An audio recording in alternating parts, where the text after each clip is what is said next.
बस किचन से सिर्फ 2 मिनट के लिए बाहर गई थी, वापस आई तो ये सुनील शेट्टी की मूवी का एक्शन सीन बना हुआ था। ऊपर से दर्जी ने जो शलवार सी कर दी, फटी हुई शलवार सी कर दी और कहता है मैडम ये आपके लिए स्पेशल डिज़ाइन बनाकर भेजा है। ऊपर से मेरी दोस्त महा का फ़ोन आया तो उसने मुझे बताया कि शादी से पहले उसके शौहर ने वादा किया था तुम्हें रानी बना के रखूँगा।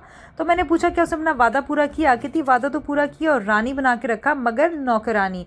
ये नहीं क्लियर किया कौन सी रानी, देवरानी, परेशानी, कौन सी रानी। ऊपर से भाई आज संडे का दिन है तो पापा पूरे घर में सीईओ बन के फिर रहे हैं। वैसे तो पापा हैं सीईओ, लेकिन पापा ने पूरे घर की निगरानी फुल ऑन टाइट की हुई और पापा ने पेचकस खोले हुए हैं, गाड़ी का इंजन खोला हुआ है। ऊपर से कह रहे किचन में आके उन्होंने स्पेशल कढ़ाई बनानी है, इससे कि पहले पापा आए मैं यहाँ से भागूँ अपना काम समेटूँ। संडे वाले दिन से ना मुझे बचपन से ही चिढ़ है, क्योंकि संडे वाले दिन होमवर्क्स ख़त्म नहीं हुए होते थे, असाइनमेंट्स ख़त्म नहीं हुई होती थी और दूसरे दिन मंडे होता था और मंडे को पहला पीरियड ही मैथ्स की टीचर का होता था। भाई संडे से तो मेरी खास किस्म की दुश्मनी है और मेरे स्टार में कहा गया है कि संडे मेरा लकी दिन है। एनीवेज संडे को यार घर के एक्स्ट्रा काम पता नहीं क्यों सामने आ जाते हैं, मुझे ये समझ नहीं आती मेरे घर वाले सबसे ज़्यादा धोखा मुझे ही क्यों देते हैं। दुनिया में लोग इतना धोखा किसी को नहीं देते। हमेशा कहते हैं भाई तो नए महीने का स्टार्ट है, भाई सफाइयाँ कर लो, आज डीप क्लीनिंग होने वाली है, भाई जिलहज का चांद नजर आएगा डीप क्लीनिंग कर लो। अब जिलहज का महीना खत्म हो रहा है, मुहर्रम का महीना स्टार्ट हो रहा है, चलो भाई घर की सफाइयाँ कर लो। भाई आज पहली है चांद की तो भाई आज घर की सफाई कर लो, किसी ना किसी वजह से आज जुमे का दिन है सफाई कर लो, आज धूप निकली है सफाई कर लो। भाई सफाई करते करते अपनी सफाई पेश करते करते मेरे ख्याल से मैं रह जाऊंगी। ये समझ नहीं आती संडे को हर कोई प्रोडक्टिव क्यों हो जाता है यार। अलार्म ऑफ होते ही हर इंसान का एक एटीट्यूड नया निकल आता है, एक ओवर थिंकर निकल आता है, एक फिलोसोफर बन जाता है। पता नहीं यार कैसी कैसी मखलूक है मेरे खुद के घर में रह रही हैं, पता नहीं मार्स में कौन सी मखलूक रह रही है, मेरे अपने घर में ऐसी मखलूक है कि लोग कहेंगे कि ये एक प्लैनेट से कोई कम मखलूक नहीं है यार। बड़ा स्कैम मेरे साथ होता है कि जब अपना रूम क्लीन करती हूँ मुझे पुरानी चीज़ें मिल जाती हैं, उन्हीं को सेट करते करते उन्हीं में खो जाती हूँ कि भाई समझ नहीं आती। ऊपर से पापा सुबह उठ के हमेशा जगाते हैं, जो सोते हैं वो खोते हैं। भाई बचपन से पापा ये कह रहे हैं बेटा जो सोते हैं वो खोते हैं, बस ये नहीं पता बेटा कौन सा खोते हैं, खोने वाला खोते या गधे वाला खोते।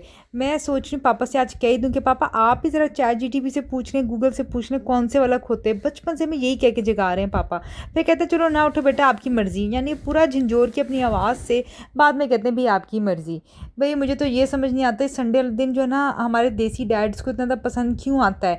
और यकीन मानो संडे वाले दिन जो सरप्राइज़ अटैक होता है ना रिश्तेदारों का, उसके बारे में मैं क्या ही कहूँ। हर संडे को ना एक नया किस्म का एक मेहमान घर आता है और बस सारे का सारा, खैर मेहमानों का आना तो बड़ा अच्छा लगता है, लेकिन उस मौके पर जब डांट पड़ रही हो तो यार किसी को देखने का मूड नहीं होता है यार। ऊपर से संडे वाले दिन शॉपिंग का मूड होता है या आपका किसी और चीज़ का मूड होता है तो पता चलता है कि आपको आज पापा ने क्या आज शॉपिंग नहीं करनी, ये है वो है, और पापा भी 1000 किस्म के बहाने लगाते हैं यार।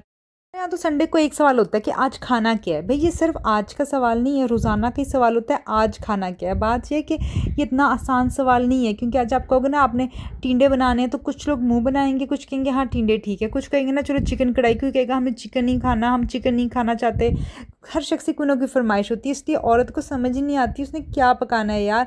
ऊपर से अगर संडे का आप कोई टाइम को अगर आप मुझे मौका मिले टाइम को फास्ट करने का तो मैं फास्ट फॉरवर्ड दबा दूँ यार। मुझे वो आयशा ताकिया की मूवी याद आ गई मिसिंग संडे, जिसमें उसको ज़िंदगी का हर दिन याद होता है, बस हर संडे को ना उसकी मेमोरी रिवाइंड हो जाती है। पता नहीं उस मूवी का नाम क्या, अरे हाँ नाम ही मिसिंग संडे है उसका यार।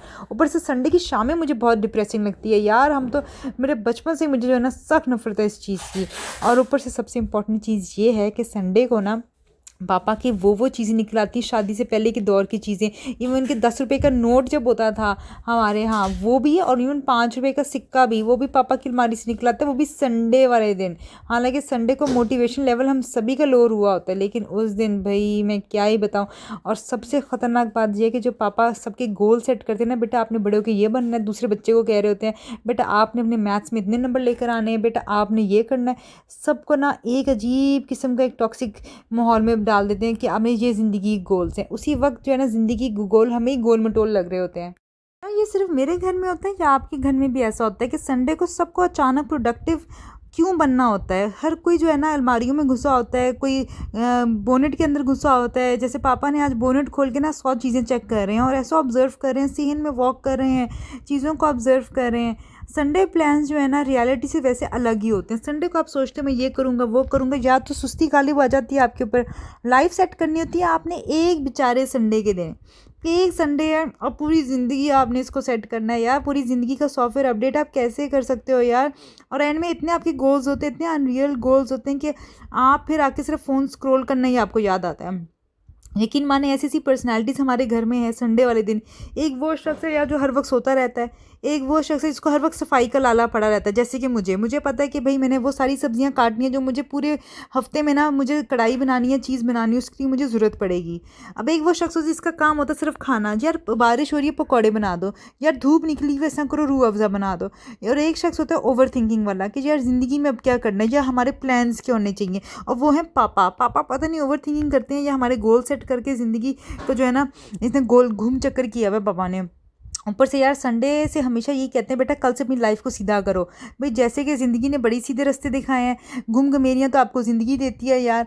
ऊपर से हमारे जो देसी घरों का संडे है ना मुझे ज़्यादा कुछ टॉक्सिक ही लगता है यार। एक्स्ट्रा सफाई, एक्स्ट्रा चाय, एक्स्ट्रा हमारा ख़ानदान का ड्रामा, हर कोई ऊपर से संडे को शेफ़ बनना चाहता है। कोई कहता है संडे को आज हमने स्पेशल रेसिपी तैयार करनी है, कोई कहता है हमने संडे को आज स्पेशल बिस्किट्स बनाने हैं, कोई कहता है संडे को आज स्पेशल फलानी चीज़ बनानी है। भाई इनके चक्करों में ना मेरे किचन का काम जो है ना सारा सारा ख़राब हो जाता है।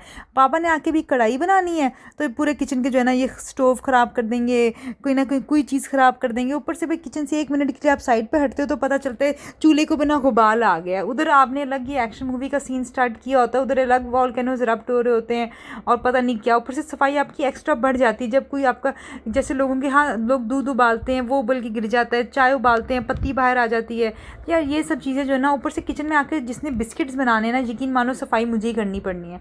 पापा ने आके भी कढ़ाई बनानी है ना, प्याज काटेंगे ज़मीन पे सारे छिलके गिराएंगे वो मैंने इकट्ठे करने हैं, हरी मिर्चें काटेंगे तो छुरी मैंने धोनी है क्योंकि वो छुरी अगर फल पे लग जाएगी तो यार मुझ पे इल्ज़ाम आएगा कि मैंने किचन में सफाई अच्छी नहीं की। फिर अगर किसी शख्स ने कोई नूडल्स बनाने हैं 2 मिनट्स मैगी नूडल्स, उसको सबसे पहले तला लगेगा और फिर जो है वो नूडल्स तैयार होंगे और उस देचकी को मैंने ही साफ़ करना है। ऊपर से यार मैं आपको क्या बताऊँ कि मेरी नेक्स्ट वीडियो में ना आप लोगों ने वो देख लेना है कि पापा ने मेरे साथ इतना बड़ा स्कैम किया। वो पूरे का पूरा मैंने वीलॉग बनाया उसके ऊपर कि उन्होंने एक सादा, वो हमेशा कहते हैं मैं सादा आदमी हूँ, मैं बड़ा बुजुर्ग हूँ, मैं सादा हूँ।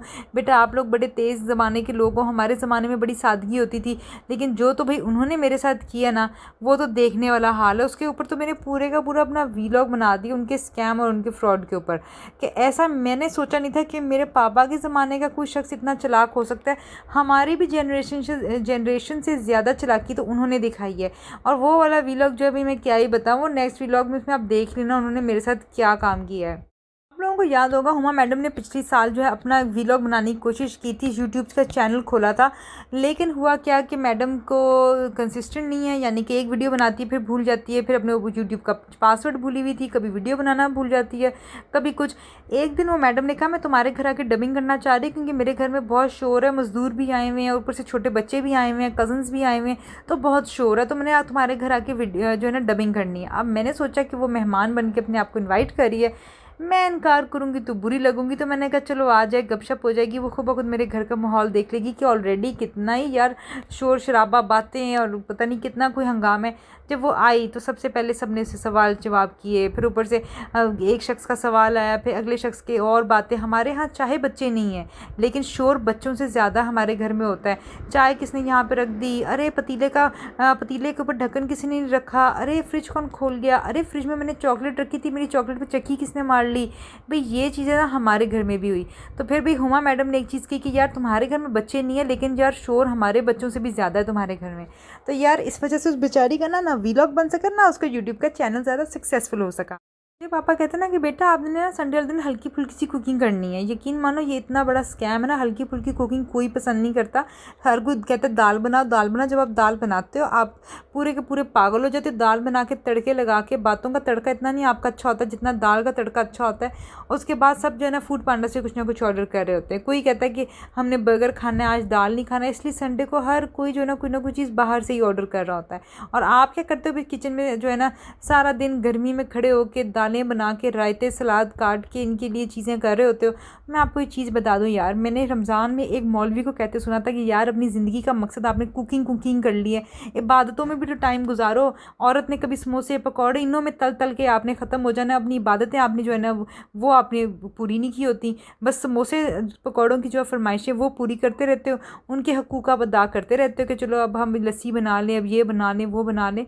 और आपने तो ये तो मैनेज ही नहीं किया होता कि यार आपने पूरे दिन में खाना कितने टाइम से लेके कितने टाइम तक बनाना है, फलाना कितना करना है। और ऊपर से हमारे घर में इटालियन जैसा खाना तो है नहीं कि हर चीज़ आपने एक अवन में डाली और वो 2 मिनट में खाना पक गया। 30 मिनट में तो इटालियन फूड बनता है। कोई भी खाना आप ले लो दुनिया का सिवाय पाकिस्तानी फूड के, हर खाना 30 मिनट में बनता है। और हमारे यहाँ आपने सिर्फ एक चिकन कढ़ाई बनानी हो, कहने को तो बड़ी आसान चीज़ है, आपने चिकन को भूना और सब कुछ कर दिया, नहीं, मसाले जाते हैं, आपने प्याज के गोल्डन होने का वेट करना होता है। ऐसा नहीं कि आपने हर चीज़ चढ़ा के नहाने चले गए, चूल्हे पे हर चीज़ डाली और आप फ़ोन पे लग गए, नहीं, आपने हर चीज़ का बाकायदा इंतज़ाम करना होता है। पाकिस्तानी खाना बनाना आसान नहीं होता, वो आपको किचन में जकड़ के रखता है, जकड़ के कि आप किचन के ही हो जाते हो। जैसे कहते हैं ना कि यार एक चीज़ के एक जगह का हो जाना, जी हाँ, आप किचन के ही हो जाते हो। आपने चिकन कढ़ाई की एक एक चीज़ आपने देखनी होती है, फिर आपने मसाले काटने होते हैं, उसकी गार्निशिंग आपने अलग काटनी होती है, फिर सलाद बनाने का भी प्रोसेस होता है, आपने सलाद धोनी होती है, सलाद काटनी होती है, और उसके अलावा चटनियाँ आपने बनानी होती है। जब रायता बनाना होता है वो भी आसान चीज़ नहीं है, आपने रायता भी देखना होता है कि आपने रायता किस किस किस्म का बनाना हो, फिर चटनी भी आपकी एक किस्म की नहीं होती, फिर आपने अचार देखना है कितना डालना है कितना नहीं डालना, सर्विंग करनी होती है, ये सब चीज़ें आपको टाइम लेती हैं। तो भाई ये इतनी आसान नहीं है, कहने को सब कुछ आसान होता है। वैसे भी यार मुझे एक जोक याद आ गया कि एक आदमी औरत को कहता है, अरे तुम सारा दिन घर पर होती हो, घर क्यों नहीं साफ़ होता? तो औरत कहती है, तुम इतने सालों से दफ्तर जा रहे हो, तुम बिलियनियर क्यों नहीं हो? तो ये सोच के मुझे हंसी आती है, लेकिन खैर इतनी भी हंसी मुझे किस चीज़ की नहीं आती जब अपने किचन का हाल देखती हूँ कि अब कितना काम रहता है कितना नहीं। एनीवेज अब मैं अपना संडे ज़रा इंजॉय कर लूँ।